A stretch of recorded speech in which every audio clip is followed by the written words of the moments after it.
नमस्कार, आप देख रहे हैं विशेष। आपके साथ मैं हूं अंजना ओम कश्यप। पेरिस हमला आईएसआईएस चीफ अबू बकर अल बगदादी की मौत का परवाना लेकर आया है। 5 दिन से फ्रांस, अमेरिका और रूस ने सीरिया में उसकी अघोषित राजधानी पर बमों की बरसात कर दी है। तो इन्हीं 5 दिनों में पेरिस हमलों का मास्टरमाइंड भी फ्रांस के खौफ से मौत को गले लगा चुका है। अब बारी बगदादी की है।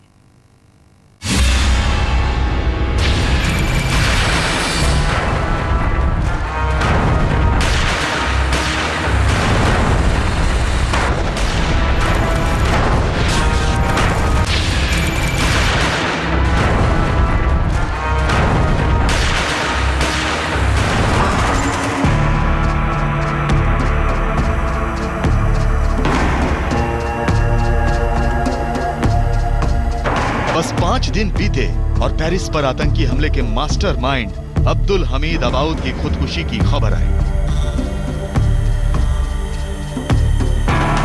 अबाउद मारा गया। अब सवाल है कि इसका आका अबू बकर अल बगदादी कब पकड़ा जाएगा, चाहे जिंदा या मुर्दा। बगदादी का डेथ वारंट तो निकल चुका है, बस उस पर तारीख की मुहर लगनी है। इन तस्वीरों को देखिए। मिस्र के सिनाई में रूसी विमान को बगदादी के आतंकियों ने मार गिराया था। अब मौका मिला तो रूसी विमान बगदादी के ठिकानों पर सीधे बम बरसा रहे हैं। रूस के Su-34 बम वर्षक विमानों ने सीरिया में बगदादी के ठिकानों और उसके तेल के कुओं पर बम बरसाना शुरू कर दिया है। आप देखिए कि कैसे एक झटके में बगदादी की कमाई का कुआं ज्वालामुखी में तब्दील हो गया। रोजाना लाखों की कमाई करने वाले कुएं राख में बदल गए। ये रूस की प्रतिज्ञा है कि अभी बगदादी की कमाई राख हुई है, जल्द ही वो भी नेस्तनाबूद होगा।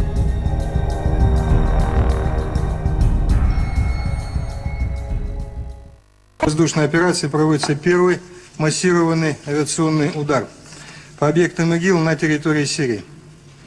Количество вылетов увеличено в 2 раза. Уничтожение бандформирований наряду с оперативно-тактической авиацией, действующей с аэродрома. ये तो एक झलक भर है। सीरिया पर हमले के लिए रूस ने 50 लड़ाकू विमान और हेलीकॉप्टर तैयार रखे हैं, जबकि लंबी दूरी तक मार करने वाले 12 Tu-22 विमान रक्का और डेर एजूर जैसे बगदादी के ठिकानों पर हमला बोल रहे हैं। इनके अलावा Tu-160 और Tu-95 MS से एलेप्पो और इदलिब में हमला बोला गया। खुशबू के लिए दुनिया भर में मशहूर पेरिस में आतंक की बदबू फैली तो नेपोलियन के देश को प्रचंड क्रोध आ गया। ऐसा कोई दिन नहीं, ऐसी कोई रात नहीं जब सीरिया में बगदादी के गढ़ रक्का में फ्रांस के लड़ाकू जेट विमान बम न बरसा रहे हैं। और बात सिर्फ इतने पर रुकने वाली नहीं है। फ्रांस ने ठाना है कि वो बगदादी को निकाल बाहर लाएगा, जरूरत पड़ी तो जहन्नुम से भी। इसके लिए उसके 2600 फौजी कमर कसकर तैयार हैं। We will be ruthless in our fight because when terrorists are capable of carrying out such atrocities as this, we need to face up to them. France needs to show determination. It needs to come together and stand united. माना कि America का Baghdadi के ताजा हमले से सीधा लेना देना नहीं, लेकिन ये भी सच है कि बगदादी ने अभी वॉशिंगटन डीसी और न्यूयॉर्क पर हमला बोलने की धमकी दी है। साथ ही पेरिस के बहाने वो समूचे पश्चिम को खुली चुनौती दे रहा है। अमेरिका के लिए ये चुनौती उसकी ताकत, रसूख और साख तीनों पर चोट है। इसीलिए वो भी बगदादी की मौत का परवाना लिख रहा है।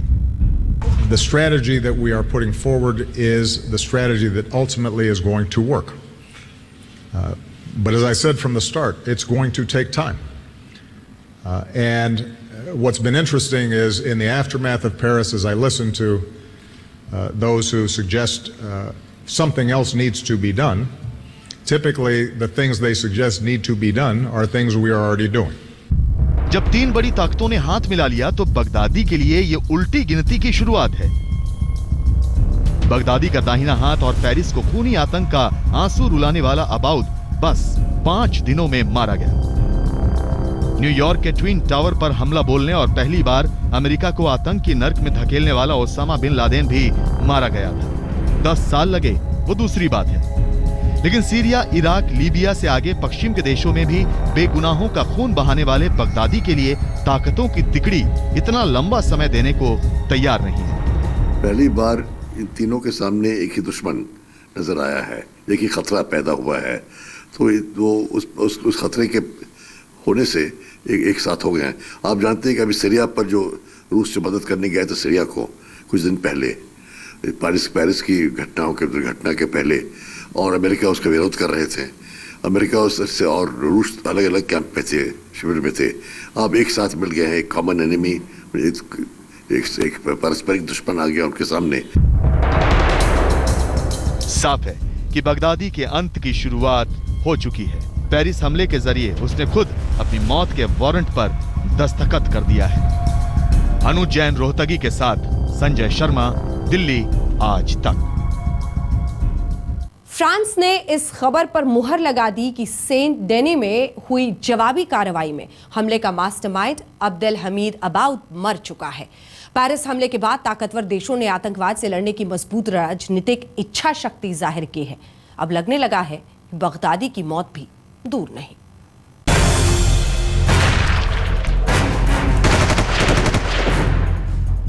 आतंकवाद की चपेट में आए पेरिस की सड़कें कराची या काबुल जैसी मालूम होती हैं। धमाके और गोलियों की आवाज। तस्वीरें पेरिस के सेंट डेनिस इलाके की हैं। किसी भी आतंकी हमले के बाद यह अब तक की सबसे तेज कार्रवाई है। फ्रांस की सेना और पेरिस पुलिस ने मिलकर सेंट डेनिस इलाके के एक अपार्टमेंट को घेर लिया। भीतर छिपे आतंकियों में से 2 को ढेर कर दिया। कई गिरफ्तारियां हुई। On m'a demandé de rendre service, j'ai rendu service, monsieur. On m'a dit d'héberger 2 personnes pendant 3 jours et j'ai rendu service normalement. Je sais pas d'où ils viennent, on est au courant de rien, monsieur. Si je savais, vous croyez que je les aurais hébergés? France ने यह हमला Baghdadi के commander Abdel Hamid अबाउद को पकड़ने के लिए किया था। अबाउद ने जब खुद को घिरा हुआ देखा तो खुदकुशी कर ली, लेकिन फ्रांस हार मानने वाला नहीं। अभी अबाउद ने मौत चुनी है, लेकिन फ्रांस अभी उसका डीएनए टेस्ट कराएगा, क्योंकि वो किसी भी चकमे के लिए कोई जगह नहीं छोड़ना चाहता। और हाँ, फ्रांस बगदादी को मौत के तख्ते पर लाने तक डटा रहेगा। As you rightly pointed, we have a short-term strategy, which is state of emergency in France and destroying Daesh in Syria, in partnership with Russia, United States and others. So that's the response to what have happened, and we intend to destroy Daesh and we'll be merciful. Abdel Hamid Abaaoud के कट्टरपन की ये तस्वीरें झलक भर हैं। अबाउद Europe में Baghdadi की आतंकी सेना की कमान संभालता था। अबाउद के पकड़े जाने पर फ्रांस को बगदादी के बारे में अहम जानकारी मिल सकती थी। फिलहाल पेरिस हमलों के इंसाफ में इससे बड़ी कार्रवाई माना जा रहा है और यहीं से बगदादी के बारे में भी सुराग मिलने की उम्मीद है। मुश्किल नहीं है। अगर आपके लिए जो टेररिस्ट पकड़ने के लिए तो इजी है। अगर आपके पास हमेशा एसएमएस में है तो सिम कार्ड में डाल देंगे, चिप लगा देंगे तो मालूम कहाँ पर है। यानी अभी तक अगर इतना इंटेंसिव बम्बार्डमेंट चल रहा और इंटेलिजेंट इनपुट थे तो प्रेशर लगा दिए, ये तो इजी कब्जा करना चाहिए। अगर अमेरिकन में अभी कह रहे हम लोग होना चाहिए वो तो हमला रूसी के साथ में, ठीक है। फ्रांस भी कह रहे ठीक है, अगर सीरियसनेस है, लेकिन कॉन्फ्लिक्ट ऑफ इंटरेस्ट बहुत है ना।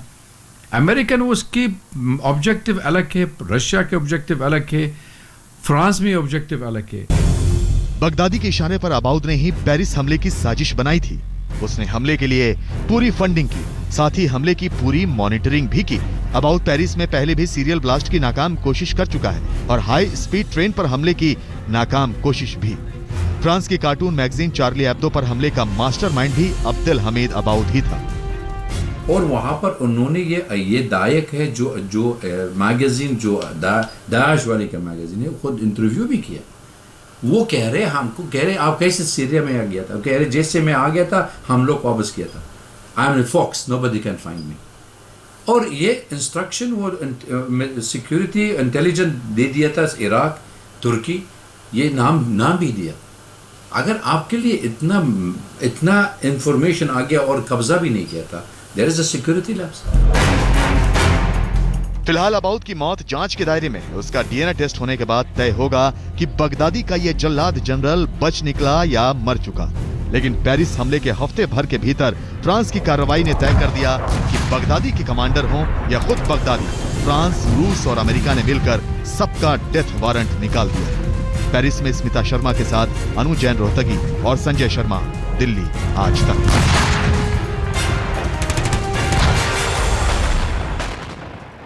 दूसरे विश्व युद्ध से अमेरिका और रूस एक दूसरे की विरोधी नीतियों पर चल रहे हैं, लेकिन बगदादी के खिलाफ जंग में पहली बार साथ नजर आ रहे हैं। इस इलाके में फ्रांस, रूस, अमेरिका के अपने निजी हितों के टकराव तो हैं, लेकिन साथ आने की शुरुआत को अहम माना जा रहा है।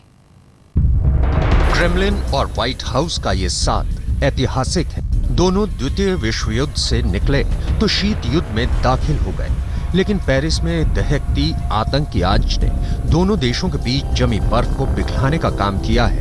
अमेरिका, रूस और फ्रांस का साथ आना साफ करता है कि अब बगदादी के बुरे दिन दूर नहीं।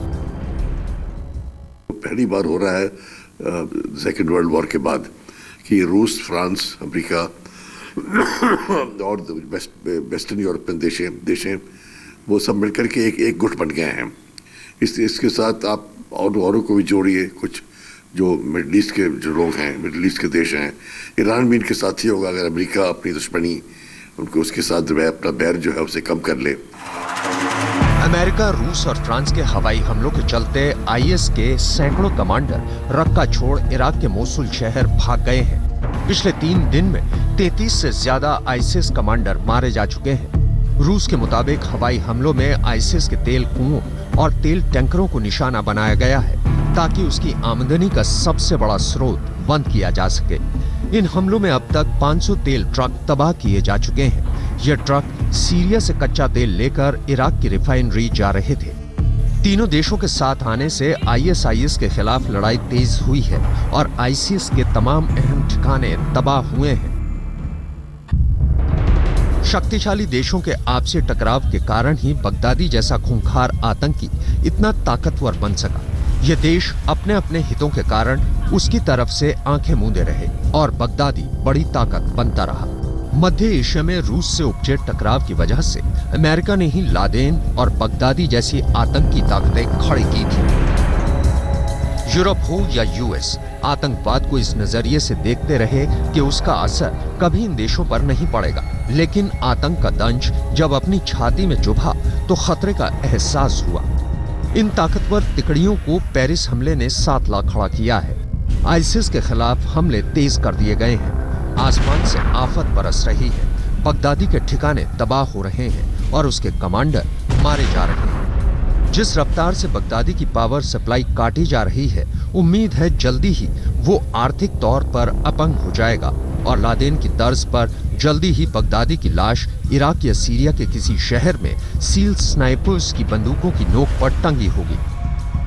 अनु जैन, रोहतकी और जितेंद्र बहादुर सिंह के साथ संजय शर्मा, दिल्ली आज तक। फिलहाल दुनिया भर की नजर बगदादी पर है। तमाम देशों की खुफिया एजेंसीज उसकी टोह में लगी हुई हैं। उसके ठिकानों पर जासूसी नजरें गड़ी हैं। देर सवेर बगदादी का हाल भी वैसा ही हो सकता है जैसा उसामा बिन लादेन का हुआ था।